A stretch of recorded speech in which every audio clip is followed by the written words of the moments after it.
administrativo, você que estuda, as bancas elas não vão, elas não são algo tão, como é que eu falo isso, sem desmerecê-las, né? Mas elas não são tão importantes assim quando a gente vai fazer um concurso, você não tem que se preocupar muito com isso. A única preocupação é uma banca pequena, desorganizada e muito suscetível à fraude, e uma banca organizada, complexa, tradicional, uma banca grande, que a gente chama de banca grande, né? Acho que essa é a única preocupação. Mas se a banca é A, B ou C, se ela é uma banca que tem as características que eu falei aqui, grande, respeitada, organizada, tradicional, você não tem que se preocupar com isso, tá? Não se preocupe com isso. O que você tem que se preocupar é com o conteúdo. Com o conteúdo, tá? Tem uma pergunta aqui, ó. Micael, só utilizei resumo para matéria de faculdade mesmo, até que curto prazo dá certo. Já em concurso não deu muito. Não vai dar, né? Porque aqui o buraco é um pouco mais embaixo, tá? Porque aí você vai ficar com muitas lacunas. Quando a gente estuda com resumo, a gente acaba deixando muitas lacunas dentro do nossa cabeça, né? E aí fica mais difícil, mais difícil acertar questões dessa forma, né? Já que você deixou lacuna para todo lado. Para todo lado. Beleza?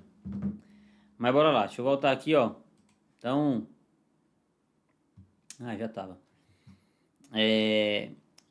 Enfim, curto prazo, a gente precisa trabalhar com informações e trabalhar também memorização, certo?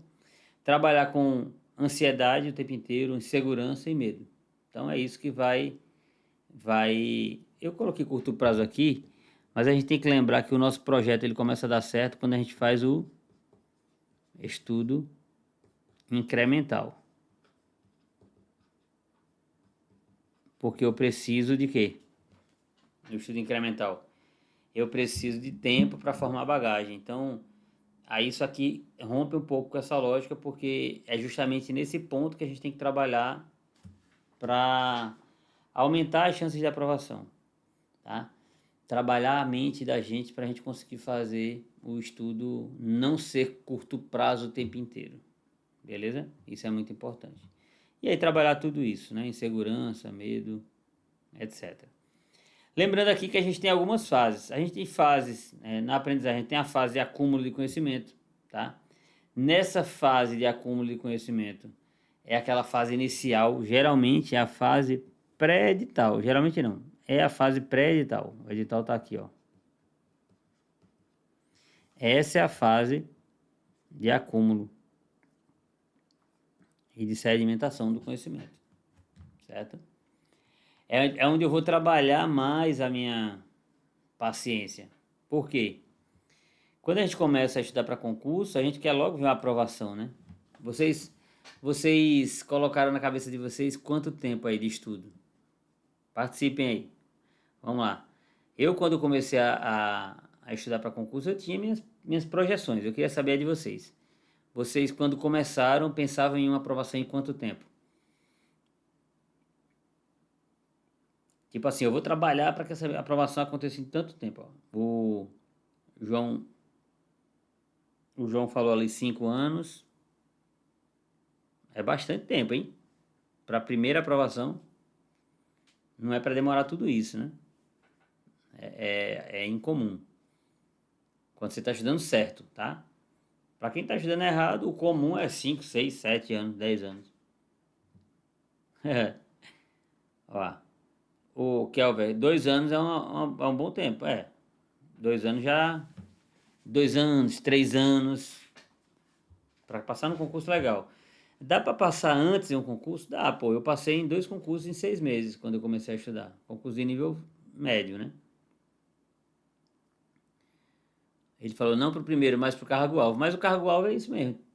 2, 3 anos você já começa a colocar teu nome lá. Beleza? 5 é muito. A não ser que você faça como eu fiz. Você é liso, não tem como estudar para o cargo-alvo. Aí você passa num cargo menor. Aí depois passa no maior. E assim vai. Tá? Ali, ó. o Márcio, para ser aprovado 6 meses. Qual concurso tu quer, Márcio? Márcio não. Messia, né? Hein, Messia? Qual é o concurso que tu tá querendo?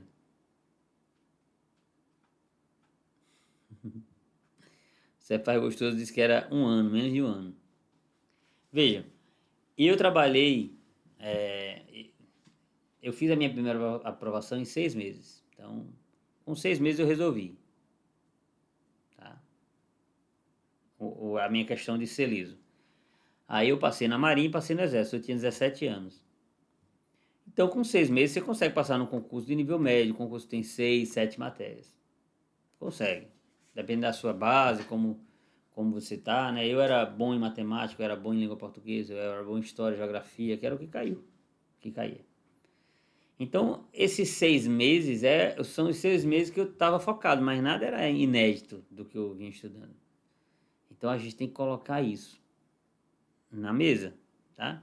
Porque tem gente que fica, não, eu estudei só tantos meses e passei, e aí faz aquela propaganda. E quando a gente vai ver, o cara não estudou só isso, ele já tinha uma bagagem boa, certo? Então, vocês têm que ter muito cuidado com essas informações. Mas depois, quando eu voltei a estudar, para passar nos concursos de analista, incluindo o TRT, foi 1 ano e 3 meses que eu demorei. E depois, quando eu voltei, mais 1 ano e 3 meses, eu passei nos concursos de auditor. 1 ano e 3 meses, 15 meses. Mas eu estava do zero? Não. Porque eu já tinha trazido uma carga daquele primeiro estudo 2 anos atrás, 3 anos atrás. Então, isso faz muita diferença, tá? Mas o mais importante é a gente focar no ganho de bagagem aqui nesse momento aqui da formação e fazer o estudo. O estudo por camadas primeira batida é aquela batida de reconhecimento. A segunda batida a gente vai aprofundando mais. A terceira, mais ainda. E assim a gente vai, tá? Ó, Matheus, professor, qual é a carga horária mínima que preciso para poder me dedicar ao projeto? Veja, com 3 horas já dá para estudar legal. 3 horas. Tá, Matheus? 3 horas você já estuda bem já.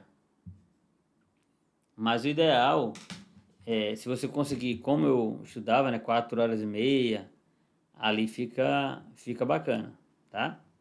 Fica bacana. Mas com 3 horas você já consegue, tá? Você estava na live ontem, hein, Matheus? E falou que ia ser meu aluno, não foi? Cadê você? Eu lembro, viu? Matheus Masuki. Venha-se embora. Mas com 3 horas você já consegue começar. E outra coisa que é importante, a gente vai trabalhar o quê? Organização para encontrar horas no teu dia, tá?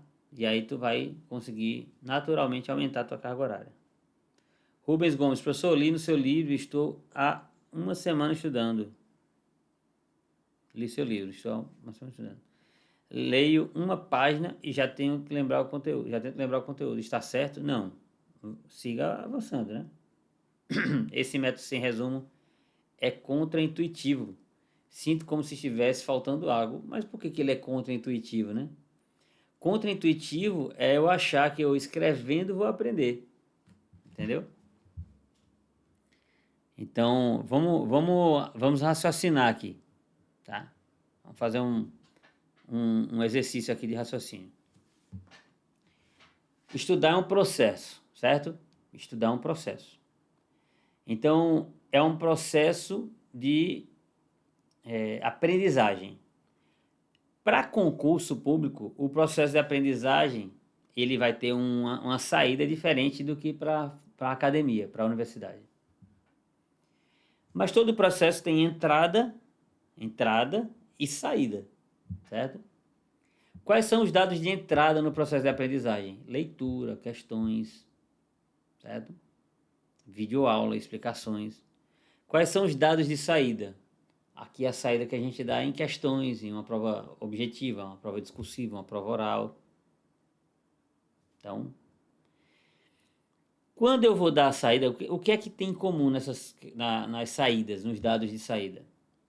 É um conhecimento que já foi processado e deu saída. A discursiva está aqui dentro. Escrever um resumo é uma discursiva. É um texto, eu estou produzindo um texto. Então, ele é um dado de saída. Então, na lógica, eu não vou aprender dando entrada na escrita, porque escrever é algo que não é algo que vai fazer eu aprender. Eu escrevo sobre aquilo que eu sei, entendeu? Então, contraintuitivo é achar que está aprendendo pelo fato de estar escrevendo. Ah, mas aí você vai exercitar algum... Sim, eu vou exercitar, mas eu posso exercitar mais fazendo questões. É mais prático para concurso. Esqueça nível médio, faculdade. No nível médio, na faculdade, o pessoal precisava escrever o que o professor estava falando, porque nem tudo que ele ia dar na prova estava no livro. Entendeu? Então você tem que ter muito cuidado com isso. É só uma questão de você quebrar essa barreira e deixe correr. Siga o método que você vai ver como é que você vai aprender e reter muito mais. Tá bom? Ó, o Gustavo ali, professor, mudei o jeito de estudar depois de um vídeo seu. Agora estou fazendo o 4.2. No início dá uma certa insegurança, pois eu usava Anki e com isso o estudo era muito lento. Uma pessoa para bater um edital de área fiscal usando Anki, para conseguir acertar bem na prova, vai durar uns 2, 3 anos. Para bater a primeira vez, tá? Primeira vez. Mas bora lá. Se for fazer resumo, esqueça. Olha, se você gastar, faz as contas aí. Se você gastar 1 hora, você não vai gastar vai gastar muito mais. Se você gastar 2 horas por resumo e teu edital tiver 600, a gente está falando de 1.200 horas. 1.200 horas dá 1 ano de estudo, dependendo da tua carga horária. Certo? Ó, 1.200 dividido por 27, se for 4 horas e meia. É isso aí, ó. Dá 1 ano de estudo. Dá 44 semanas, tá? Então, fique esperto aí. Só escrevendo, se eu for fazer resumo de tudo. Beleza? Mas bora lá. Então, é uma roda gigante de quê? De emoções. Por quê? Eu estou empolgado, eu estudo melhor. Aí eu deixei de estar empolgado, aí cai um pouquinho o rendimento. Aí eu empolgo de novo e assim vai. E a coisa só vai girando, tá? O que eu tenho que entender é que o tripé para eu ser aprovado é esse aqui, ó. Teoria. O que é teoria, professor, para o senhor? Teoria é o que a gente vê aí nos PDFs completos, nas videoaulas, tá? Eu posso usar livros em alguns casos. Isso aqui é a teoria. As questões, que é onde eu vou treinar, né? E as revisões que eu tenho que fazer. Revisão para mim é ver de novo, certo? É ver de novo. Não é para ficar criando coisas tipo, eu estudo no PDF e vou fazer a revisão no mapa mental. Não, eu posso rever no próprio PDF. Vai ser mais prático, certo? Aí uma coisa que todo mundo tem que saber, que a gente tem uma limitação pessoal, certo? A capacidade produtiva, ela é limitada também por questões ligadas à ansiedade, controle emocional, a própria capacidade cognitiva. E aí eu tenho que ter um pouquinho de paciência, porque tem gente que fica vendo depoimento de aprovado no YouTube e acha que todo mundo pode produzir da mesma forma, né? Quando na verdade cada pessoa vai ter um ritmo. Então eu tenho que ter cuidado com isso. Muito cuidado com isso, certo? Muito cuidado com isso. Outra coisa que é importante é ter autoconhecimento e saber quanto que você, o Gustavo, o João, o Matheus, vai precisar de sono, qual é o melhor horário para estudo, tá? Vocês não podem, por exemplo, o Matheus está preocupado com carga horária, ele só tem 3 horas. Aí, para aumentar para 4 horas, eu tiro 1 hora de sono? Não. Se eu tirar 1 hora de sono, eu posso atrapalhar completamente o processo de aprendizagem, porque eu mexi numa coisa que é muito importante para ele, certo? Outra coisa também, cada um tem um turno de estudo de preferência. Então, tem gente que é matutino, tem gente que é vespertino, e a gente tem que identificar isso. Eu não posso simplesmente ignorar, achar que todo mundo vai ter a mesma